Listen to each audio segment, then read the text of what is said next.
শনিবার ভক্তদের কাছে প্রসন্ন হয়ে বার্তা পাঠান শনিদেব। চার দূতের দেখা পেলেই বুঝবেন সুদিন আসছে আপনার জীবনে। তাহলে আমরা আজকে অ্যাস্ট্রোলজি এমন একটি পাঠ নিয়ে আপনার সঙ্গে আলোচনা করব, যেটি আপনারা মনোযোগ সহকারে দেখেন। শনিবার দিন ভক্তদের কি করা উচিত। নমস্কার দর্শক বন্ধু, আমি শ্রী দেবদূত শাস্ত্রী। প্রত্যেক দিনের মতো অ্যাস্ট্রোলজি কিছু পাঠ নিয়ে এসেছি, যেটি আপনাদের জীবনে চলার পথে খুবই গুরুত্বপূর্ণ এবং সেটি খুবই একটি ভালো বিষয় নিয়ে আপনাদের কাছে আমি চলে এসেছি। তাহলে শুরু করা যাক যে শনিবার ভক্তদের কাছে প্রসন্ন হয়ে বার্তা পাঠান শনিদেব। কিভাবে ভক্তদের কাছে শনিদেব প্রসন্ন হবে? শাস্ত্র মতে শনিবার হলো শনির দিন। এই দিন শনি মহারাজের আরাধনায় খুব ভালো ফল লাভ করা যায়। আবার শনিদেবে আপনার উপর খুশি হয়েছেন কিনা তার কিছু কিছু ইঙ্গিত আপনি এই দিনগুলোতে দেখতে পারবেন।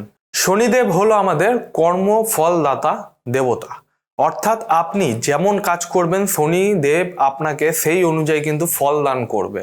তবে আপনার কাজে শনিদেব যদি রুষ্ট হন তাহলে সেই ফলে কিন্তু মারাত্মক হয়ে উঠতে পারে। আপনার জীবন হয়ে ওঠে কিন্তু একটি বিভীষিকাময়।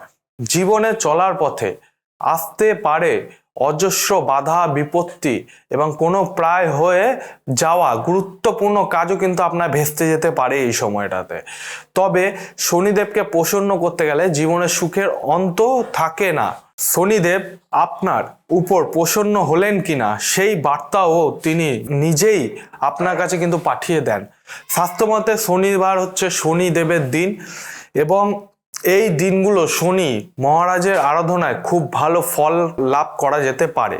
আবার শনিদেব আপনার উপর খুশি হলেন কিনা তা কিছু কিছু ইঙ্গিত কিন্তু আপনি এই দিনগুলোতে দিয়ে থাকেন তিনি।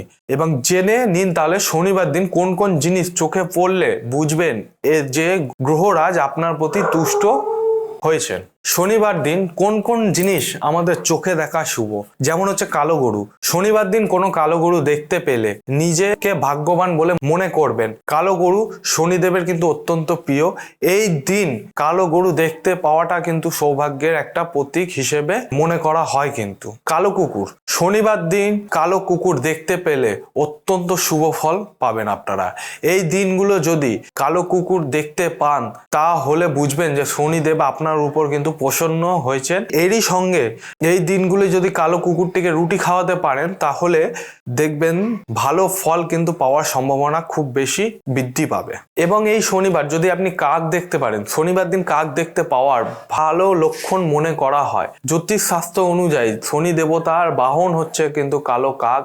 যদি শনিবার দিন কাককে জল খেতে দেখেন তাহলে কিন্তু বুঝতে পারবেন আপনার ভাগ্য আপনার প্রতি কিন্তু সদয় লাভবান হতে চলেছে এবং খুব তাড়াতাড়ি। শনি ঠাকুরের দয়ায় আপনার কিন্তু সব কাজেই বারবার কিন্তু আপনি সাফল্য পাবেন। চতুর্থ হচ্ছে শনিবার আপনার বাড়ির দরজায় কেউ যদি কোনো ভিক্ষুক বা ভিখারি আসে তাহলে তাকে খালি হাতে ফেরাবেন না। শনিবার দিন কোনো ভিখারিকে কিছু দান করা অত্যন্ত কিন্তু শুভ ফল বলে মনে করা হয়। যিনি অসহায়কে সাহায্য করে তার প্রতি কিন্তু তুষ্ট হন শনি মহারাজ। এর ফলে কিন্তু আপনার জীবনের সব সমস্যার সমাধান কিন্তু আপনি পাবেন এবং আপনার যত সমস্যা আছে সেগুলো কিন্তু আপনার জীবন থেকে কেটে যাবে। এটি আমাদের শনি ঠাকুরের চার দূতের নাম আপনাকে আমি বললাম। শনিবার দিন আপনাদের যে কাজগুলো আমি করতে বললাম যদি করে থাকেন তাহলে বুঝতে পারবেন যে শনি মহারাজ প্রথমত হচ্ছে আমাদের দেখা পাওয়াটা ইম্পর্টেন্ট। দেখা যদি পান তখন কিন্তু আপনারা বুঝতে পারবেন যে শনি মহারাজ আপনাদের উপর একটা তুষ্ট আছে। তারপরে যদি তাদের উপর সেবা করতে পারেন তাহলে কিন্তু আপনার জীবনে একটা সাফল্যের রাস্তা আপনি কিন্তু অবশ্যই খুঁজে পাবেন। আজকের যে জিনিসগুলো আমি বললাম, ঠিক আছে, এটা অ্যাস্ট্রোলজির একটা ভাগ আমি আপনাকে বললাম, যার মাধ্যমে কিন্তু আপনারা প্রতিকার পাবেন। এইবার হচ্ছে যাদের শনির 7.5 চলছে তাদের জন্য কিন্তু এটা খুবই একটা শুভ ফলদায়ক বলে মনে করা হচ্ছে। এটি আমি আপনাদের যেটুক চার দূতের দেখা পেলেই যে আপনার সুদিন শুরু হবে তার ব্যাপারে আমি বলে দিলাম। আপনারা কিন্তু মনোযোগ সহকারে একটু দেখবেন আর এগুলো মাথায় রেখে চলার চেষ্টা করবেন। অবশ্যই আপনাদের ফল আপনারা পাবেন। চ্যানেলটিকে অবশ্যই সাবস্ক্রাইব করে নেবেন, বেল আইকনটিকে প্রেস করে দেবেন, যাতে আমার নতুন নতুন অ্যাস্ট্রোলজি বা তন্ত্র কোনো পাঠ থাকলে আপনাদের কাছে তৎক্ষণাৎ পৌঁছে যাবে। এবং কোনো রকম কোনো অসুবিধায় বা সমস্যায় আপনারা পড়লে সরাসরি ফোনের মাধ্যমে যোগাযোগ করতে পারেন, অথবা চেম্বারে এসেও আমার সঙ্গে দেখা করতে পারেন। এই কাজগুলো করে দেখুন, 100% রেজাল্ট আপনি পাবেন। যদি অ্যাস্ট্রোলজি কোনো বিষয় নিয়ে আপনাদের আলোচনা করার থাকে অবশ্যই কমেন্টের মাধ্যমে জানাবেন। আমি চাইবো তারপরের অনুষ্ঠানগুলো আমি সেই কমেন্টের মাধ্যমে আপনাদের হাতে পৌঁছে দিতে। আজকের অনুষ্ঠানে এই পর্যন্ত দর্শক বন্ধুরা, পরবর্তী অনুষ্ঠানে আবার নতুনভাবে দেখা হবে। জয় শ্রী মহাকাল।